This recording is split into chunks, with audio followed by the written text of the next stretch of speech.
Tiny tonight. And I can remember had to give me, a nice flight back home. I need to be in first class. So they gave me a first class flight. Do y'all know this light skinned nigga? This light skinned nigga. This little bitty nigga walks up on me, leaving from LA. I'm actually in the flight. I'm in the seat before him.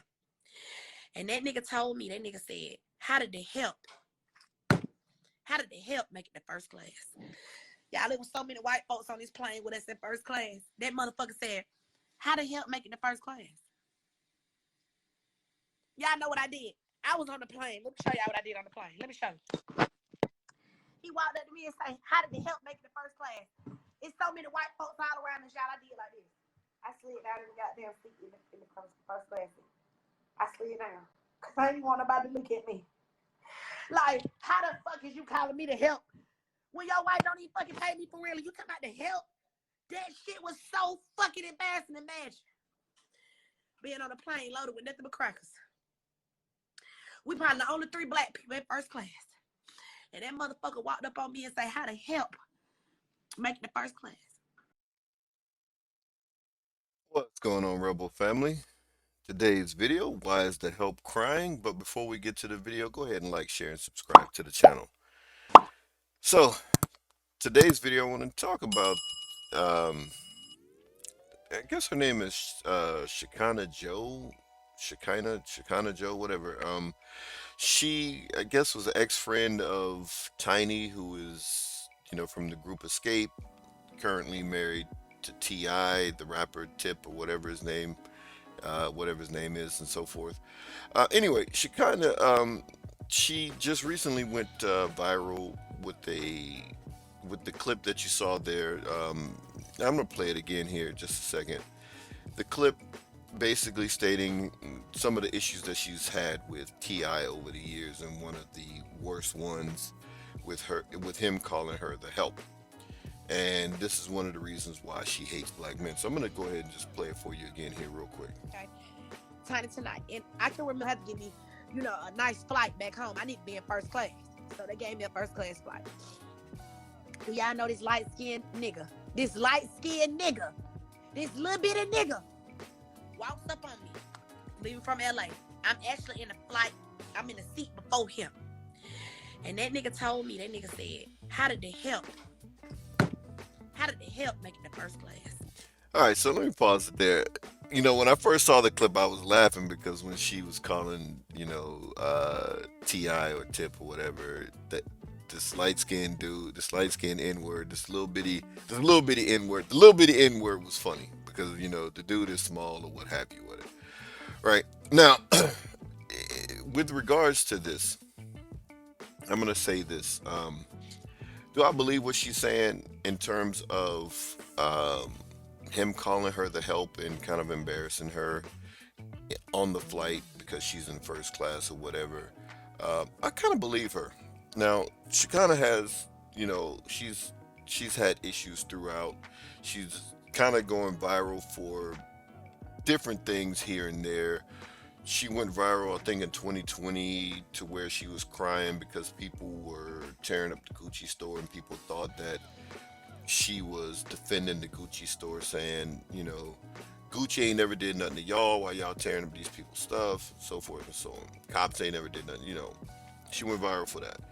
She's been on, I guess, different reality shows with T.I. and Tiny over the years, I guess.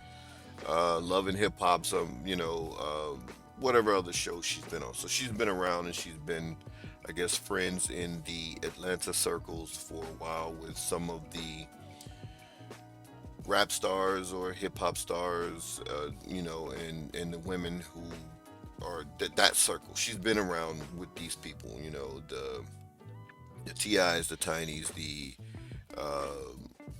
whoever, Toya, who was, I guess, used to be with Lil Wayne or something.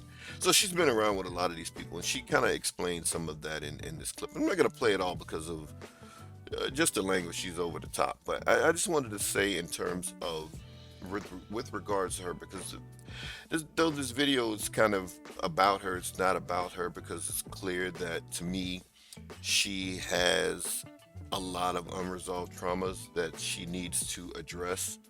So it is not that a thing that, I want to go in on her because it's clear that, this woman is hurting. And I don't know her personally or anything like that. She doesn't seem to be a bad person. She just seems to be a person caught up in certain circumstances. And the only reason why I'm making this video is because here again, and I might not agree with Ti on a lot. You know what I mean? Depending on what it is, the subject. But, to blame this one man for why you hate men when it's clear there's other situations that, you know, you found yourself in that would cause you, or that should be the blame. If you do hate men, it would be more of your own doing than something that Ti said. Even though I believe he said what she said he said, and I believe it was foul. But I'm gonna address Ti in just a second here. Let's keep going here. Y'all, there was so many white folks on this plane with us in first class. That motherfucker said, how the hell make it to first class? Now that is one of the reasons I agree with her to why he shouldn't have said anything like that. Like I said again, and then again, if he said it, and like I said, I kind of believe some of what she's saying. I don't believe all of what she's saying, but I believe some of what she's saying, right? Um, but that's one of the reasons why that shouldn't have been said, right? That's not cool. Like, even if she is the help, and I'm going to address that help thing in a second, but even if she is the help, you shouldn't say anything like that. Just around, not just around white people, but if any people. Like if you and Shekinah, you kind of jab at each other here and there and so forth, back and forth, because she's cool with your wife, and y'all have this kind of relationship where you spar back and forth. Cool. But I wouldn't embarrass her like that around other people, right? It's just no call for it. There's just no reason to do that. Now, if she got out of pocket on you or whatever, then you could choose to handle it that way if you wanted to. But I wouldn't say just embarrass somebody just for no reason, especially if she is cool with your wife, whether you like her or not, right? I just would that just wouldn't be something that I would do. But anyway, and if she was cool with my wife and I didn't really like her or whatever, I just probably wouldn't have too much to say to her at all if that was the case. But let's keep going. Y'all know what I did. I was on the plane. Let me show y'all what I did on the plane. Let me show you. He walked up to me and said, how did it help make the first class? It's so many white folks all around this, y'all. I did like this. I slid down in the goddamn seat in the first class. I slid down. Because I didn't want nobody to look at me. So How the fuck is you calling me to help? When your wife don't even fucking pay me for real, you come out to help? now that's a problem right there. Now, if I'm friends, like, okay, I don't know exactly how they met, but apparently she was some type of hairdresser. She used to do Tiny's hair or did her hair or something to that effect, right? Now, I would say this. If you met from a business standpoint, I would keep it professional. I would just keep it business. I wouldn't try to then be friends and then mix business and friendship, so forth and so on. But if we were doing business for years and years and then we became friends, I probably would stop becoming, doing business with her in that fashion to where, okay, I'm just your hairdresser. Now, I'm at your beck and call when you need your hair done or whatever. So I would have cut it off at some point. If we transitioned over to being friends, then okay, we're just gonna be friends. So that way we're on an equal footing here because we're friends.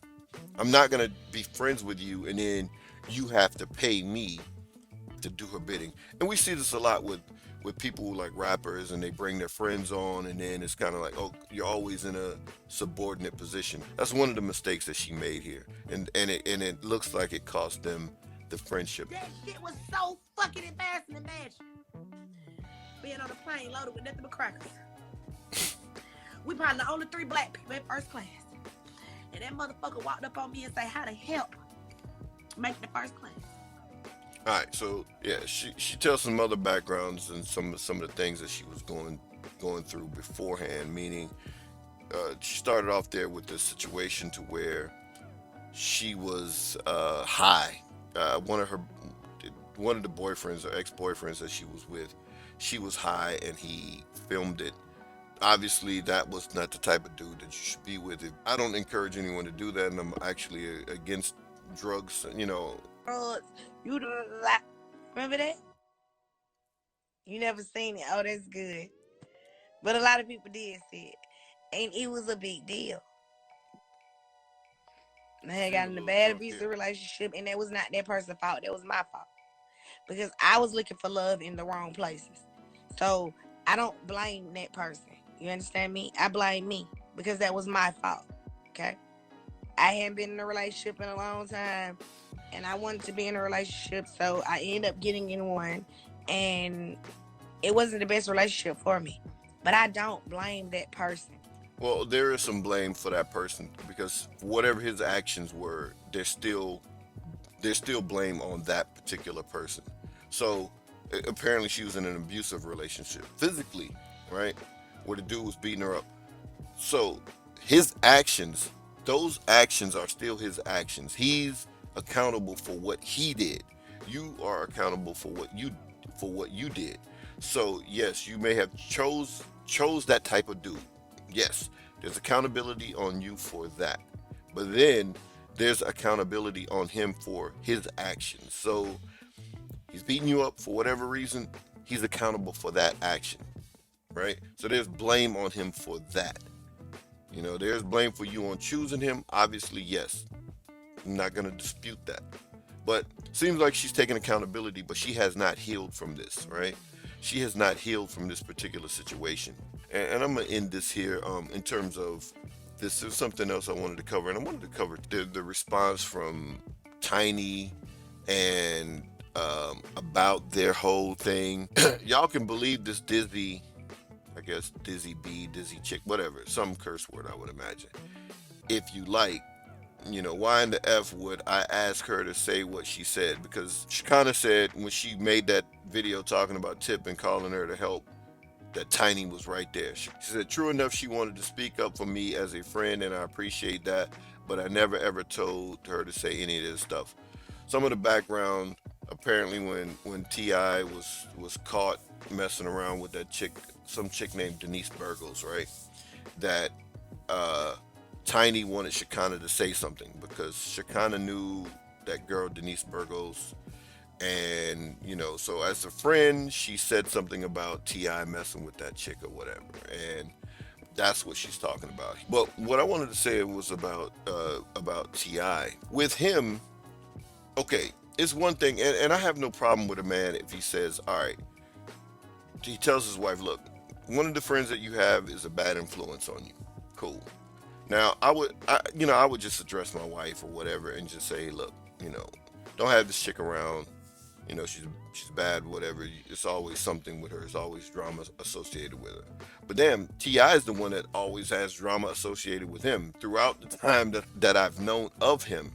It's one thing after another. In this most recent thing, these guys being accused of assaulting women, he's kind of getting me too. They've been caught with drugs, him and Tiny. So, hell, it might not be Shekinah that has the drama that's always associated with her. It might be, it might be Ti who is the one that has the drama associated with him. He's constantly in the news, not for something good because he runs his mouth a lot. With the thing with his daughter, he got to get summoned to the red table talk. You know, so sure, men can say, hey, look, don't be around this particular woman, but you know in terms of Shekinah, this might be a good thing that she's no longer associated with someone who's married to someone who always has drama surrounding him, right? I mean, every other 5 minutes, the dude was getting caught dealing with a chick. I'm just like, man, just tell Tiny what it is, and it's like either she accept it or she don't. But quit the sneaking around because that's dirty Mac, and that's not boss. I'm the king of the South. Well, a king don't have to hide who he's dealing with. Tell her, hey, look, this is what it is. I'm gonna deal with Bernice. I'm gonna deal with this one. I'm gonna deal with this one. But I'm married to you. It is what it is, and she accept it or she don't. But all the sneaking around and then you getting caught. Yes, men, you could tell your wives and so forth about friends that might be negative influence. The woman should have enough discernment to figure it out herself. Actually, I mean, you shouldn't have to say, hey, look, this chick is a bad influence. I don't want you dealing with her. For why are you constantly picking at this chick to get her to bounce or whatever? Hopefully, Shekinah gets the healing that she needs, and this might be the break that she needs to get away from these dudes, because dudes got a drama-filled life. I mean, going to jail, getting caught up with guns, alleged informant type stuff that people allege. I think him and 50 had a back and forth that he might have snitched to get a lighter sentence when he got caught with all this. I mean, it's always something around the dude. For him to think that she's the bad influence on his wife, it may be him. But anyway, all right, those are my final thoughts. Peace, Rebel family.